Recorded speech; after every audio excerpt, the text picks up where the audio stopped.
Hhayi, siyazizwa indaba wey'ngane zakwethu, siyazizwa indaba.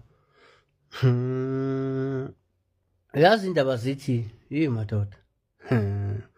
Mina ngithola isimanga mina ukuthi eGauteng sikhala ngama-sell out kanti sidayiswa zibotho.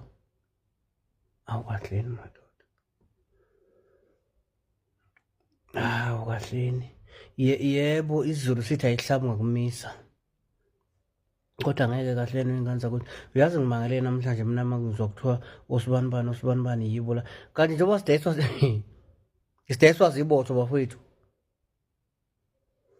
Njengoba i-M_K kuthiwa nje kugcwele ama-sell out eGauteng, sidayiswa zibotho impela ibotho botho impela botho. Kunabantu impela abalandela nje ibotho abakholelwa ey'bothweni.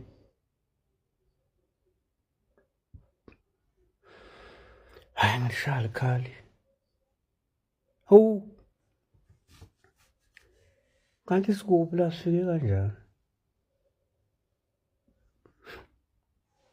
Hheyi kahleni wey'ngane zakwethu. Hawu unyawupe unyawupe impela kuthiwa nje udayiswa unyawupe kuthiwa unyawupe uyobambe le position njengoba nidayiseka nje nidayiswa uye lowo nyawupe lona onidayisayo.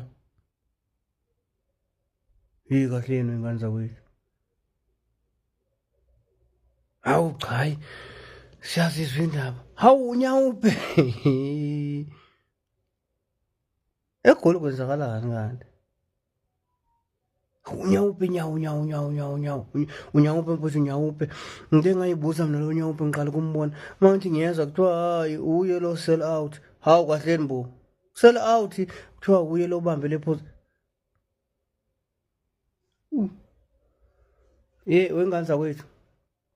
Kuthiwa ihlabu ngakumisa kodwa leyana hhayi ngeke. Noma ingamisa kanjani angicabangi ukuthi mhlampe khona into engayenza. Kahleni wey'ngane zakwethu kahleni. Musana ukudlala ngathi kudlalwa ngathi phela lapha. Usungathatha nje impela isibotho esifana nomacekeceke uthi nathi iposition hamba olida abantu. Isibotho impela into ey'fanela nami. Mina njengoba ngiyisibotho uzongathi angiyolida abantu.